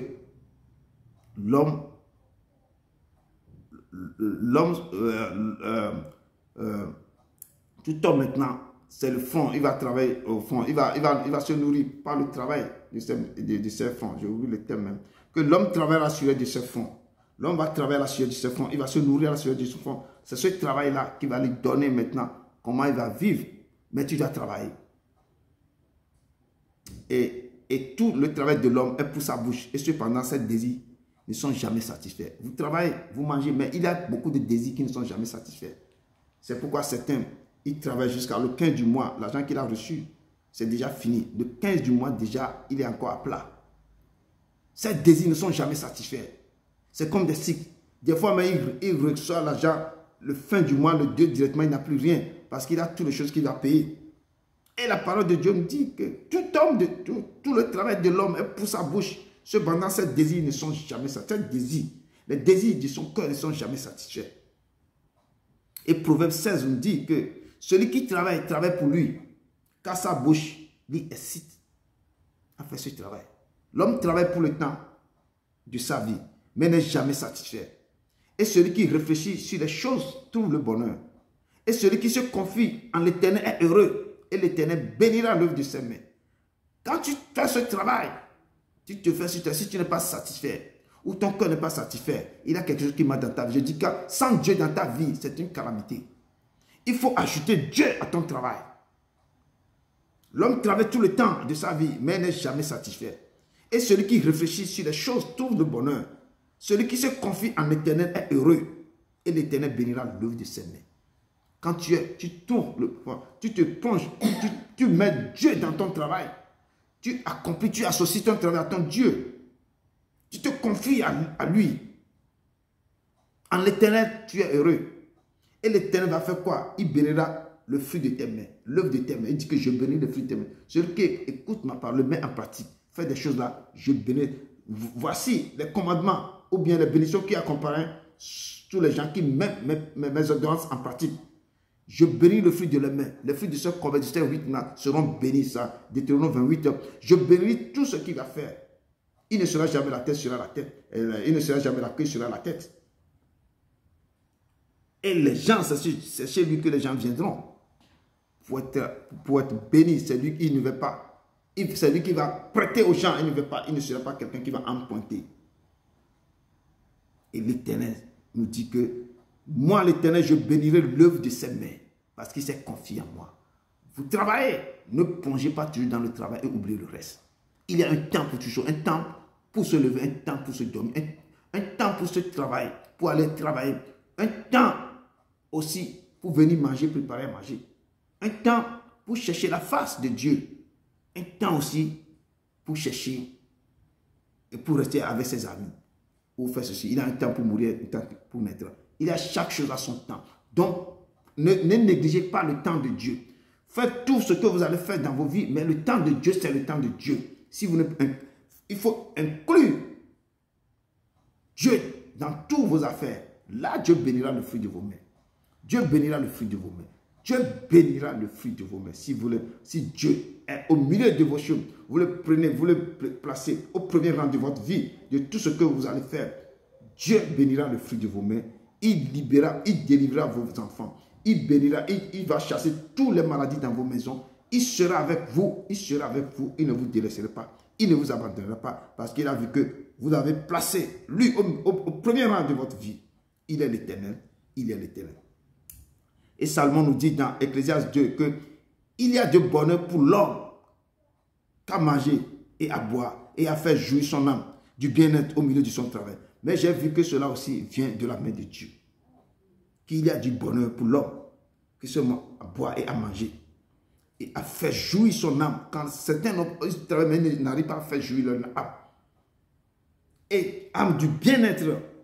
Mais au milieu de son travail. Mais Salomon dit que j'ai vu aussi que tout cela vient de la main de Dieu. Et quel avantage celui qui travaille retire de sa peine. Parce que le travail aussi, c'est la peine. Tu dois aller dépenser. On dit que chaque jour suffit sa peine. Chaque jour que tu sors, ça va suffire à sa peine. Tu vas aller, tu vas travailler 8 heures, tu reviens. Certains font encore des heures supplémentaires. Donc, quel avantage celui qui travaille retire de sa peine. J'ai vu à quelle occupation Dieu soumet le Fils de l'homme. À occupation que Dieu soumet le Fils de l'homme. Parce qu'il a dit que vous travaillez à la sueur de vos fonds. Dieu a mis des choses pour que les hommes doivent être occupés. Tu ne peux pas rester comme ça, tu vas tomber du ciel. Il a mis Adam et Ève dans le jardin, c'est pour cultiver le jardin, les fruits pour manger aussi. Ils ont tout. Il dit, j'ai vu à quelle occupation Dieu soumet le Fils de l'homme. Il fait toutes choses bonnes en son temps, mais il a mis dans le cœur les pensées de l'éternité, bien que l'homme ne puisse pas saisir l'œuvre que Dieu fait du commencement jusqu'à la fin. Dieu a mis, il dit que Dieu soumet le Fils de l'homme. Il fait toutes choses bonnes en son temps. Toute chose, c'est bon en son temps. Si vous attendez Dieu, ne pressez pas. Si vous dites, attends-moi, fais quelque chose, moi je vais vous faire ceci, il faut l'attendre. Parce qu'il fait toutes choses à son temps. Bon, il fait toutes choses bonnes à son temps. C'est son temps. Si ce n'est pas le temps de Dieu, ne pressez pas. Si vous pressez, ce n'est pas le temps de Dieu, c'est le temps de quelque chose d'autre. Et il a mis dans le cœur de l'homme la pensée de l'éternité. Dans chaque homme, la pensée de l'éternité. Chacun veut aussi goûter l'éternité. La pensée de l'éternité est dans l'homme. Bien que l'homme ne puisse pas saisir l'œuvre que Dieu fait. Nous ne pouvons pas saisir l'œuvre que Dieu fait. Mais nous avons cette pensée de l'éternité en nous. Du commencement jusqu'à la fin. C'est pourquoi nous devons continuer par nous préparer. Pour que quand le temps va arriver, chacun ira. Chacun dira que j'ai combattu le bon combat. J'ai achevé mes courses. Mes couronnes m'ont été données. Chacun peut ouvrir la bouche pour dire que j'ai fait ça, j'ai fait ça. Quel avantage? Verset 8 de notre texte de base, on dit ici, car quel avantage le sage a-t-il sur l'insensé? Si quelqu'un est insensé, quel avantage le sage a sur lui? Quel avantage a ceci? Quel avantage a le malheureux qui sait se conduire en présence des vivants? Un malheureux, quel avantage? Il sait se conduire en présence des vivants. Et quand on voit les tests comme ça, car quel avantage le sage a-t-il sur l'insensé? Quel avantage a le malheureux qui sait se conduire en présence des vivants? Quand Dieu nous parle de si vous attendez ma voix, mettez-les en pratique. Quand quelqu'un qui est sage, quand Dieu dit mets mes paroles en pratique, tu dois prendre ces paroles, tu les mets en pratique. Tu deviens quelqu'un qui est sage. Tu n'es plus insensé. Mais si tu ne mets pas en pratique, tu vas être dans cette vie-là malheureux parmi les vivants, insensé parmi les gens. Mais c'est pourquoi je dis que l'Éternel nous interpelle à le chercher, à donner une place, un temps pour lui. Le premier pas dans nos vies, c'est pour l'Éternel. Pour que chaque jeudi, quelqu'un qui n'a pas Dieu ou Jésus qui dans sa vie, c'est grande calamité qu'il a. Matthieu nous parle de quelque chose ici. Matthieu 7, verset 24 à 27 nous dit, c'est pourquoi quiconque entend ces paroles que je dis et les met en pratique sera semblable à un homme prudent qui a bâti sa maison sur le roc. Un homme prudent, un homme sensé qui a bâti sa maison sur le roc. Parce que j'ai parlé quelque chose, j'ai dit quelque chose, bâtez votre maison sur moi, Jésus qui sur le roc. La pluie est tombée. Et les torrents sont venus, les vents ont soufflé et se sont jetés contre cette maison. Elle n'est plus tombée parce qu'elle était fondée sur le roc. Mais quiconque attend mes paroles que je dis et ne les met pas en pratique sera semblable à un homme insensé qui a bâti sa maison sur le sable. La pluie est tombée, les torrents sont venus, les vents ont soufflé et ont battu cette maison. Elle est tombée et sa ruine a été grande. Nous devons écouter la voix du Père. Peuple de Dieu, mettez en pratique toutes les paroles, les préceptes, les ordonnances, les commandements et les lois de l'Éternel. Là, vous aurez l'avantage sur les autres. C'est pourquoi elle a dit, si vous mettez mes paroles, mes pratiques, mes lois, vous les écoutez, vous les mettez en pratique, vous marchez sur ces trucs-là, c'est là que voici, vous verrez les bénédictions qui vont vous accompagner, les signes qui vont vous accompagner. Peuple de Dieu, mettez ces paroles en pratique, mettez ces lois en pratique, mettez ces commandements en pratique. Il dit, cherchez-moi dans ma parole, je suis dans ma parole. Je suis le chemin, la vérité et la vie. Si vous me cherchez, vous me trouverez. Si vous frappez, je vais ouvrir. Si vous demandez, je vous donnerai. Je suis dans ma parole. Je ne suis pas ailleurs. Si vous me cherchez ailleurs, vous ne me trouverez pas. Je suis la vie, la vérité, le chemin. Le chemin n'est pas ailleurs. La vie n'est pas ailleurs. La vérité n'est pas ailleurs. Il est dans ma parole. Il dit, mettez-moi de la sorte à l'épreuve, dit l'Éternel des armées, et vous verrez si je n'ouvre pas pour vous les écluses des cieux. Si je ne répands pas sur vous la bénédiction en abondance, les guérisons en abondance, si je n'ouvre pas tous les portes de ce mois sur vos vies, les portes de progrès, les portes de bénédiction, toutes les portes de vos vies, mettez-moi de la sorte à l'épreuve. Écoutez ma parole, écoutez ma parole, mettez tout en pratique. Faites ce que je vous dis de faire. Venez dans ma maison, honorez-moi, adore-moi. Cherchez-moi dans mes paroles. Lisez mes paroles. Lisez, méditez, priez, cherchez-moi de toute votre force. Car je suis là, je suis près de vous. Je ne suis pas éloigné. Je ne suis pas éloigné, je suis près de vous. Comme je vous ai aimé dès le fondement du siècle, comme je vous ai créé, je vous ai veillé sur vous. Depuis le vent de votre main, je serai toujours avec vous jusqu'à votre vieillesse. Mais cherchez-moi, mettez-moi en premier rang de votre vie, en premier rang. Je ne veux pas être en dernier. Je suis un Dieu jaloux. Mettez-moi en premier rang de votre vie. Il est l'Éternel. Il est l'Éternel. Malachie dit, mettez-moi de la sorte à l'épreuve, dit l'Éternel des armées, et vous verrez si je n'ouvre pas pour vous les écluses des cieux. Et si je ne répands pas sur vous la bénédiction en abondance, je dis ce mois, mettez l'Éternel à l'épreuve, vous verrez sa main sur vos vies, vous verrez sa guérison sur vos vies, vous verrez ce qu'il va faire dans vos vies. Mettez-le en pratique. Mettez-le à l'épreuve. Mettez ces lois, ces choses-là en pratique. Écoutez sa voix, marchez selon ses préceptes et ordonnances. Aimez ce Dieu de tout votre cœur. Cherchez-le de tout votre cœur, cherchez-le. Il est l'Éternel. Abandonnez-vous totalement à lui. Il est le seul vrai Dieu que moi je peux vous prêcher. L'or et l'argent l'appartient. Je dis, il est au-dessus de toute maladie, de toute chose, de toute richesse. C'est lui qui pourvoit à vos besoins. C'est lui qui vous donne la force d'acquérir tout ce que vous avez. Personne ne peut pas se glorifier que c'est moi, c'est moi. Non, c'est lui l'Éternel. Il est le Dieu vivant. Peuple de Dieu. La lumière est douce. Il est agréable aux yeux de voir le soleil. Ce que les yeux voient est préférable à l'agitation des désirs. C'est encore là une vanité et la poursuite du vent. Il y a le verset 9 de notre texte de base qui dit que ce que les yeux voient est préférable à l'agitation des désirs. C'est encore là une vanité et la poursuite du vent. Ce que nous voyons tous les jours est préférable à l'agitation des désirs. Quand tu vois des choses là, c'est différent. C'est préférable à l'agitation des désirs. C'est encore là. Salomon dit que c'est encore là une vanité et de poursuite du vent. Poursuite du vent. Et c'est ça que je dis. La lumière que nous voyons, la lumière est douce. Et cette lumière est agréable aux yeux de voir le soleil. Quand nous voyons le soleil, et c'est agréable.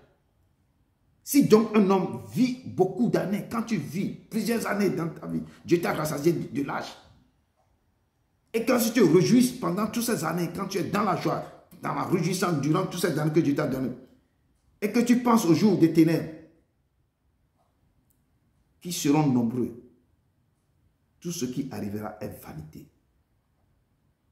Je reprends. La lumière est douce. Cette lumière, il est préférable aux yeux de voir le soleil.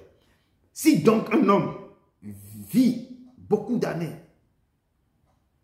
qui se réjouissent pendant toutes ces années, et qu'il pense, tu vas penser aux jours de ténèbres, qui seront nombreux aussi comme tes jours-là. Tout ce qui arrivera est vanité. Quand tu vis beaucoup d'années, tu es dans la joie, et tu vas commencer par penser aux jours des ténèbres. Quand Dieu t'a béni beaucoup, là, le temps que Dieu t'a béni, t'a rassasié de l'âge, prends le temps pour Dieu. Tout ce temps qu'il t'a donné là, il faut avoir le temps aussi pour lui. Pour lui donner joie, la gloire. Pour le lever tous les matins. Parce que tu vas le remercier tellement. Tu m'as donné cette vie. Tu m'as rassasié de l'âge. Tu vas le glorifier. Il ne faut pas penser au jour des ténèbres. Quand Dieu t'a donné cette grâce, il faut toujours le lever. Donc donner le temps aussi à Dieu de l'âge qu'il t'a donné. Et tu vas le communiquer, tu vas le louer, tu vas le lever tout le temps de ta vie. Il ne faut pas penser aux ténèbres que tu vas rencontrer. Et Salomon dit que tout ce qui arrivera sera de vanité. Parce que tu es dans la réjouissance seulement. Tu ne penses pas à l'éternel. Mais tu penses au jour des ténèbres. Pourquoi tu dois penser aux jours? Ce sont des gens. C'est pourquoi je dis toujours dans ce que l'Ecclésiaste, souviens-toi de ton Créateur pendant le jour de ta jeunesse, avant que les jours sombres n'arrivent. Souviens-toi. Avant que ces jours, toi, tu ne vas pas penser aux jours ténébreux. Tu vas penser à l'éternel, la jouissance. Quand tu mets Dieu au premier rang de ta vie, lui sera ta lumière pour toujours. Il dit, ce ne sera pas le soleil qui va t'éclairer. Moi, l'éternel, je serai ta lumière. Et tes jours de deuil seront passés. Il est l'éternel. Ne pensez plus aux jours de ténèbres. Pensez plutôt à celui qui est lumière et qui existe de lui-même. Ainsi par l'éternel, ce ne sera plus le soleil qui te servira de lumière pendant le jour, ni la lune qui t'éclairera de sa lumière. Mais moi, l'éternel, je serai ta lumière à toujours. Ton Dieu sera ta gloire. Ton soleil ne se couchera plus et ta lune ne se couchera plus, car l'éternel sera ta lumière à toujours. Et les jours de ton deuil seront passés. Les jours de ton deuil seront passés. C'est Isaïe 60, verset 19 et 20 qui dit ça. Les jours de ton deuil seront passés. Lui, l'éternel, il est vivant. Il dit, ce ne sera plus le soleil qui sera ta lumière. Mais lui sera ta lumière pour toujours. Et ce ne sera plus quoi? Car l'éternel sera ta lumière. Et les jours de ton deuil seront passés. Il est l'éternel. Le grand, le Seigneur des Seigneurs. Je dis quand il est sur son cheval blanc, sur sa cuisse écrit, roi des rois, Seigneur des Seigneurs. Tous les armées du ciel sont derrière lui. Vous devez craindre ce Dieu et les mettre dans vos vies. Qui demeure en vous, qui vit en vous, qui marche avec vous, qui ne vous tient pas la main. Il est ce Dieu fidèle, vivant, croix, redoutable. Il est au-dessus de toute chose, de tout pouvoir, de toute maladie, de toute chose. Mettez-le à l'épreuve, vous verrez s'il ne va pas déverser. Répand sur vous les bénédictions en abondance. Et la parole de Dieu nous dit, ce qui a été, c'est ce qui sera. Et ce qui s'est fait, c'est ce qui se fera. Il n'y a rien de nouveau sous le soleil. Ce qui s'est passé hier, c'est ça qu'on va voir aujourd'hui. Le futur aussi, ça va se. Il n'y a rien de nouveau. C'est comme un cycle qui tourne comme ça. Les mots d'ancien reviennent. Les choses qui sont passées reviennent. Vous allez voir que non, c'est une nouveauté. Non. Nos grands-pères vont dire que non, c'est ce que nous utilisions avant. Nous personnes avant. Tu as des choses qu'on portait avant, ça revient encore. Et tu vois ça, tu ris un peu que ce n'est pas un nouveau modèle, c'est encore, ce sont les anciens, les choses anciennes qui sont arrivées. Il dit ce qui a été, c'est ce qui se sera. Et ce qui s'est fait, c'est ce qui se fera. Il n'y a rien de nouveau sous le soleil. S'il est une chose dont on dit, vois ceci, c'est nouveau, cette chose existait déjà dans les siècles qui nous ont précédés. Quand je vois la Deuxième Guerre mondiale, on dit que tout cela c'est fini, on ne va pas, il n'y a plus, les gens visitent les choses là, que c'est comme les mémoristes, c'est comme les gens se rappellent que bon, on va oublier tout ça, mais c'est comme on est encore... Il y a encore à 2 pas de nous les guerres, exactement ce qui s'est passé depuis des années, ça revient. Donc, tout ça là, ce sont les choses que, les exemples, ce n'est pas qu'on va chercher les exemples ailleurs, c'est à 2 pas de chez nous. Ici, les exemples sont là. Et ce qui se passe depuis des années, dans les grands pays, ça continue à se passer.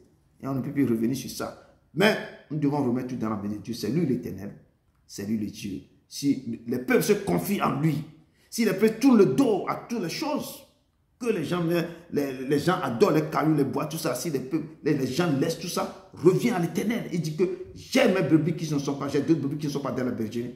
Ils n'ont qu'à revenir à moi. Je les appelle, ils vont venir à moi. Si les peuples laissent tout et se donnent à l'Éternel, je dis, la terre va être changée. Le Père va changer de cours de vie. Les choses anciennes vont être passées, les choses nouvelles vont venir. À partir de ce mois, donnez-vous à Dieu. Cherchez, ne clochez pas des 2 côtés. Il ne faut pas un pied dedans, un pied dehors. Donnez-vous totalement à ce Dieu. Il va agir dans vos vies dans ce mois. Ce mois, vous verrez la gloire. Vous verrez sa main sur vous. Vous verrez qu'il va ouvrir les portes pour vous. Mais donnez-vous totalement à lui, de tout votre cœur. Pas un pied dedans, un pied dehors. Il ne faut pas honorer le Père de la bouche. Il faut honorer le Père, que ça vienne de vos cœurs. C'est là que le Père veut. C'est là qu'il veut. C'est là.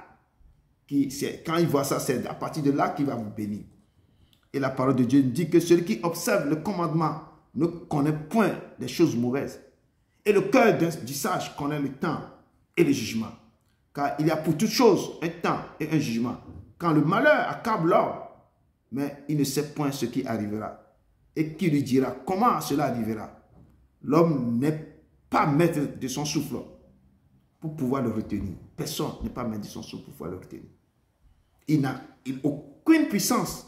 Car le jour de la mort, il n'y a point de délivrance dans ce combat. Il n'y a pas de délivrance.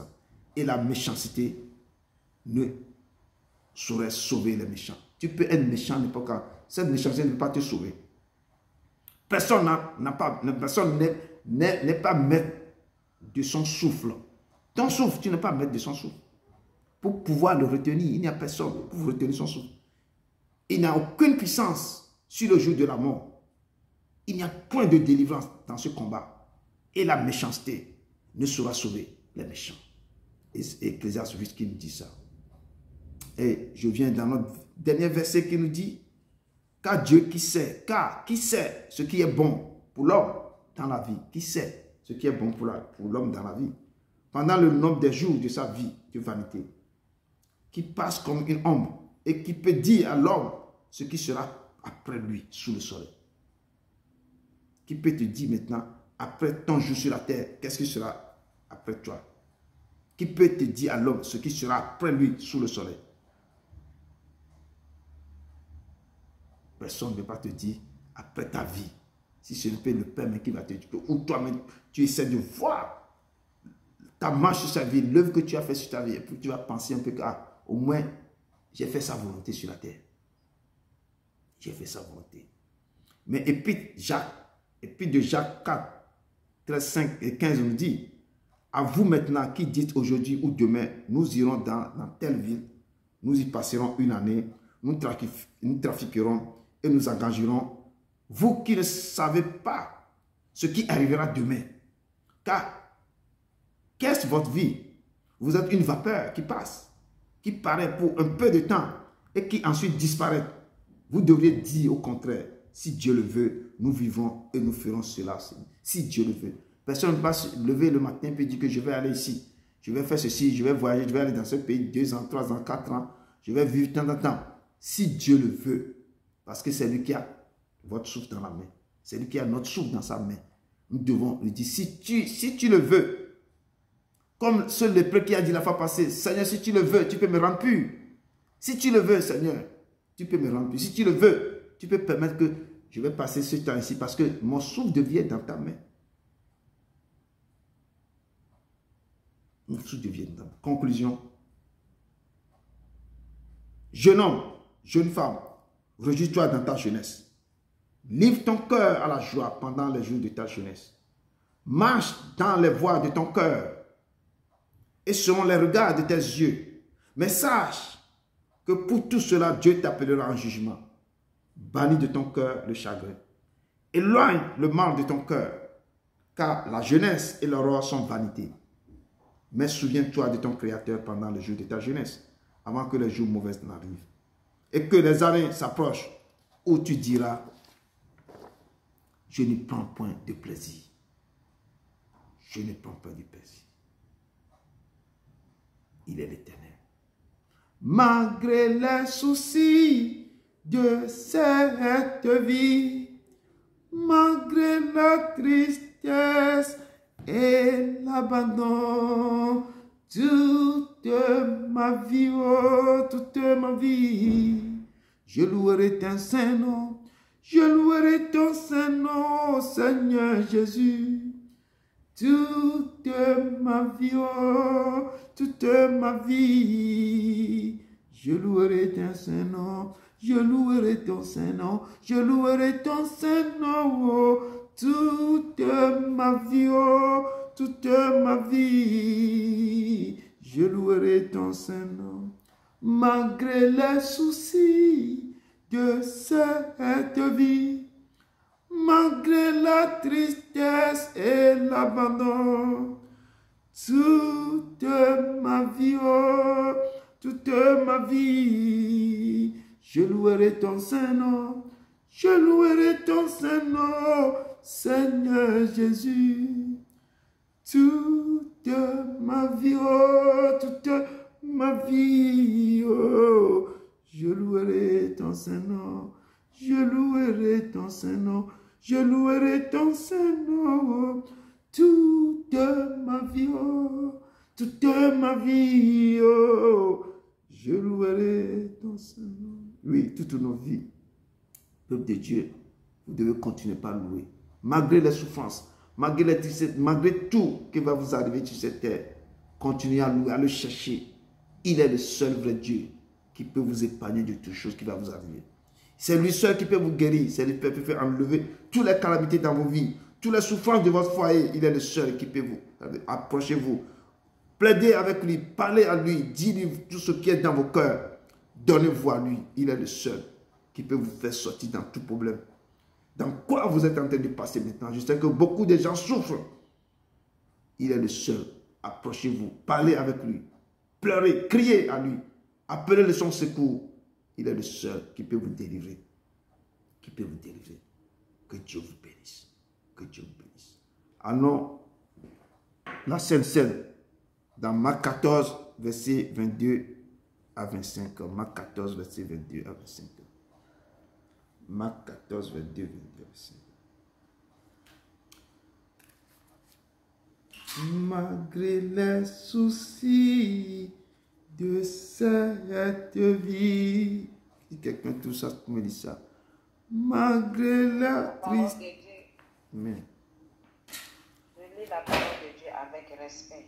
Amen. Marc chapitre 14, versets 22 à 25. Pendant qu'il mangeait, Jésus prit du pain et après avoir rendu grâce, Il le rompit et le leur donna, en disant, prenez ceci est mon corps. Il prit ensuite une coupe, et après avoir rendu grâce, il la leur donna, et ils en burent tous. Et il leur dit, ceci est mon sang, le sang de l'alliance qui est répandu pour plusieurs. Je vous le dis en vérité, je ne boirai plus jamais du fruit de la vie, jusqu'au jour où je le boirai nouveau dans le royaume de Dieu. Parole du Seigneur. Nous rendons grâce à Dieu. Merci beaucoup, ma soeur. Merci beaucoup. La parole de Dieu nous dit, pendant qu'il mangeait, Jésus prit du pain et après avoir rendu grâce, il le rompit et le donna en disant, prenez, ceci est mon corps. Il prit ensuite une coupe et après avoir rendu grâce, il la leur donna et ils en but tous. Il leur dit, ceci est mon sang, le sang de l'alliance qui est répandu pour plusieurs. Je vous le dis en vérité, je ne boirai plus jamais du fruit de la vigne, jusqu'au jour où je le boirai de nouveau dans le royaume de Dieu. Parole du Seigneur. Et le Père me dit, je ne boirai plus jamais du fruit de la vigne, jusqu'au jour où je le boirai nouveau dans le royaume. Des fois, il dit, je le boirai avec vous dans le royaume de mon Père. Et comme je dis, nous devons nous préparer pour que ce jour, nous pouvons être aussi sur la table. Nous serons conviés aussi avec lui pour prendre ce fruit de la vigne avec lui. Et il nous dit dans ce passage que c'est pourquoi, mes bien-aimés, fuyez l'idolâtrie. Comme je parle à des hommes intelligents, jugez vous-même de ce que je dis. La coupe de bénédiction que nous bénissons n'est-elle pas la communion du sang de Christ? Ça là, ce n'est pas la communion du sang de Christ. Il dit que prenez et buvez car ceci est mon sang. Le pain que nous rompons n'est-il pas la communion au corps de Christ? Puisqu'il y a un seul pain, nous qui sommes plusieurs, nous formons un seul corps. Car nous participons tous à un même pain. Il dit que je suis le seul bon berger. Je suis le pain qui est descendu d'en haut. Il est le seul vrai pain qui est descendu. Il n'y a pas plusieurs pains. Si vous me mangez, celui qui mange ma chair et boit mon sang demeure en moi et moi je demeure en lui. Ma chair est une nourriture. Il a dit que vous devez manger ça. Quand vous mangez, vous devez manger. C'est là quand vous mangez. C'est comme vous prenez tout en moi. C'est ma nourriture. C'est une nourriture. Et mon sang, un breuvage. Le vivre intarissable qui descend. Et il ne cessera jamais de couler dans vos seins. Vous n'aurez plus faim et vous n'aurez plus soif. Et l'eau vive ne cessera jamais de couler dans vos seins. Il est l'Éternel. Je dis que ce sang rentre dans vous. Il va détruire tout son passage. Il va enlever tous les désirs, des choses bizarres dans vos corps. Toutes les semences à cause de vos péchés vont être enlevées. Et le pain de vie, vous n'aurez jamais faim. Il dit, comme il vit en son Père, le Père vit en lui, vous aussi vous vivrez en lui. Priez pour que quand il rentre en vous, qu'il détruise tout son passage, que le sang détruise son passage, que le pain aussi brise tout son passage. Prenez et mangez, prenez et buvez au nom de Jésus de Nazareth.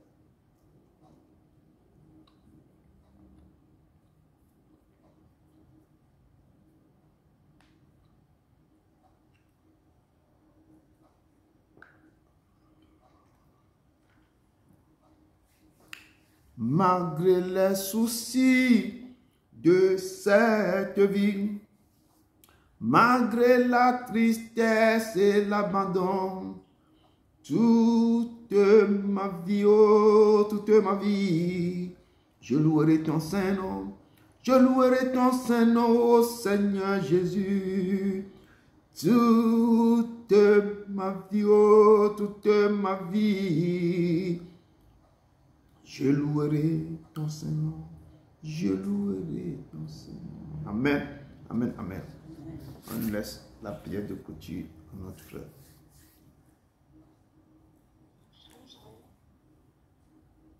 Shalom. Shalom. Seigneur Jésus, Volume. je te remercie pour ce moment merveilleux que nous venons de passer ensemble avec toi. Car tu nous as encore nourris de ta parole, qui nous a parlé de la vanité du gain et des honneurs. Car l'homme s'agite vainement, il amasse et il ne sait qui recueillera. Seigneur, préserve-nous des biens de ce monde, car celui qui aime les richesses n'en peut. Aide-nous, Seigneur, pour ne pas être trop excités, pour ne pas dormir. Seigneur, bénis tes enfants pour qu'ils puissent jouir de la vie que tu leur as donnée sans être suivis de chacun. Mettons Dieu devant toutes choses dans notre vie afin qu'il nous oriente, car il a mis ses pensées en nous. Seigneur, veille sur notre sortie et notre entrée durant cette semaine, qu'il nous protège et qu'il étende sa main puissante sur nous. Que l'honneur et la gloire soient rendus au nom puissant et glorieux nom de Jésus. Nazareth, que nous avons prié. Amen. Amen. Amen. Amen. Amen. Que Dieu vous bénisse abondamment. Allez dans la paix du Christ. Allez dans la paix du Christ. Amen. Et bon dimanche à tout le monde. Dieu vous bénisse, homme de Dieu.